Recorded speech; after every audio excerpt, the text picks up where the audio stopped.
Hi there, welcome back to Clove Technology. Today we are unboxing the brand new Moto Z2 Force. This has gone on sale globally in other regions. We've got stock for retail for dispatch from next week, from the 1st of November. So this is a pre-release version we've been sent, but it is indicative of the full retail model. So here we look at the box. Moto Z2 Force branding. We've got the Lenovo branding here. Lenovo now putting their name across all the Moto range on all the retail packaging. Moto mods compatible. We will be taking a quick look at the mods in a bit. Go to the rear of the box. Confirmation of a Qualcomm Snapdragon processor. This phone using the Snapdragon 835 like quite a lot of other high-end Androids this year. And onto the specifications. Confirmation this is the 64GB storage. Some regions will have 64 gig with 4 gigs of RAM. Some regions will have 128 gigs with 6 gigs of RAM. This one, the UK model, is somewhere in the middle. It's 64 gig, but it has the 6 gigs of RAM. We don't have access to a 128 storage model yet. So let's pop the box open. Moto's classic branding, Hello Moto, right there. Take that bit off, and the phone itself, we'll come back to him in just a moment while we look at the box contents. More Hello Moto branding, you'll see that all across Motorola's advertising. Let's pop open here. So I think we've just got some documentation, yeah, quick start guide, SIM tray pin, a few other bits, readme.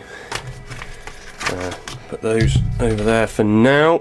And here's the charger. So this is UK stocks. We've got the UK charger. If you buy from other regions, of course, you'll get your local charger included. USB-A connector on the charger. This is turbo power as well, so if you're using this charger with the included cable, you'll get full charge in under an hour, and that's compatible with other kind of quick charge compatible handsets. This is the USB-A to C data and charge cable, and in here USB-C to 3.5mm adapter. No headphone jack on the phone, so you'll need the adapter. No earphones in the box, but you can use obviously Bluetooth headphones. You can use the adapter that we've just mentioned with standard headphones, and you can use USB Type-C headphones with the phone. It has the USB-C connector on its base right next to the model number there. Let's take off the shipping foil, take a quick look at the handset itself. Fairly large screen on this phone. It's Quad HD 5.5-inch display. Up on the top here we've got the front camera and the dual LED front flash, which is quite nice to have on a front camera.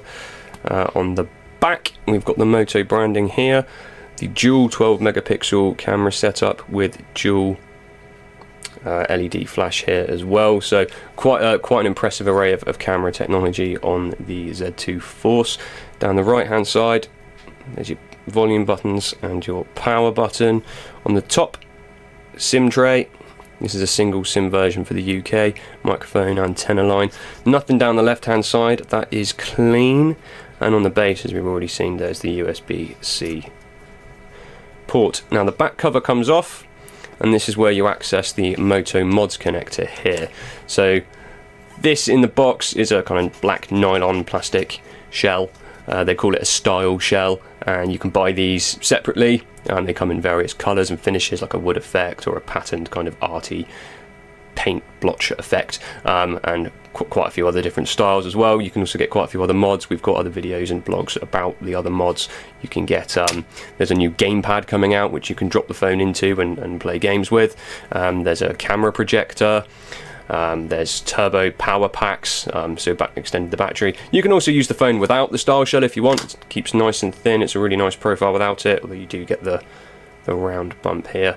And connectors work with these little pogo pins and magnets, and due to the shape here, the Moto's design language, this circular camera that is on all of the most recent Moto phones makes it really easy to just drop your mods on, and they just clip into place, and they're connected with magnets. Really strong as well. They don't come off. Even with the heavier kind of battery pack mods, you can shake the phone a bit and they don't move. They really clip into place. So not off for now. It's but without that, it's still quite a nice thin light phone, even despite the size. Now looking to the phone itself, So we have Android 7.1 installed out of the box. There is an Android 8 Oreo update confirmed. We have the fingerprint sensor on the base will let me in. There's a background of our boss's cat just there. So we'll take a quick look at Android in a moment. But one thing you might want to know about the Z2 Force, one of the major selling points of it is the Shatterproof screen. Now, I'm not about to start hitting this with a hammer or anything here on camera, but the screen itself is designed to be shatterproof. You can give this a good knock and it does not get damaged. Hope you like that example.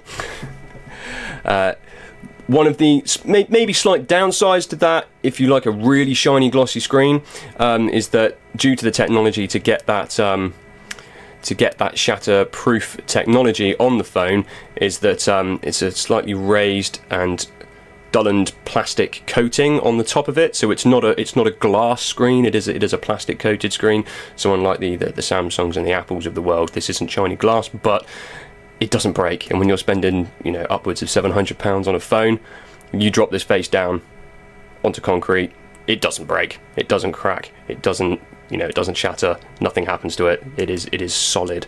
I've seen videos of people hitting these with hammers. I'm not about to, but you can do it. So a quick look at the Android installation. The app drawer is now a slide up, as you'll find across most Android phones recently. There's no app drawer button. You slide up to get in there.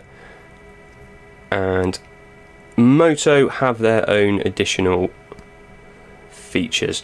So if we go into the Moto app, we've got Moto display. Using an OLED screen, it's an always on screen, so you can get notifications flash up briefly. You can turn that off if you want to save the small amount of battery it does use. Moto voice. Moto were one of the first to put on voice recognition on Android, back with the original Moto X a few years ago. Moto voice is still available. And it brings up your Google Assistant. Moto Actions, though, this is something, again, Moto have had for a few years, and I really like these. Chop twice for flashlight. This is one of my favourite features. When you're in the dark and you're trying to get your light sorted out, just do a little double karate chop to turn it off and on like that. Really neat. And the twist for quick capture. Trying to get your camera up, do a little twist with your wrist, and there we go. Do it again and it will flip over to the front camera. Do it again, flip over to the back. You're not having to fiddle around on the screen. You can use the Android double tap power button to camera works, but I find that annoying sometimes, and I think that double twist is really useful. One-handed nav. This is available on some Androids and not on some others. You can use the fingerprint sensor to get rid of the Android navigation buttons. So we turn that on, and now the Android navigation is gone, and the fingerprint sensor, I can swipe, I can tap to go home, I can swipe left for back, and I can swipe right for my running applications. So I haven't got many running applications, so let's open a few up. There we go. And I can tap home, and I can tap back. So it takes a little bit of getting used to using the fingerprint sensor, but it does give you a little bit of extra screen real estate. So you don't have those buttons hanging around on some apps. Get rid of them, some apps don't. You can get rid of them completely and utterly from the system UI and just use the fingerprint sensor. Turning it off is as simple as that, and there we go, there's the Android system buttons back. See? And now all it will do is turn that on. So there we have the Moto Z2 Force from Motorola Lenovo. Thanks for watching.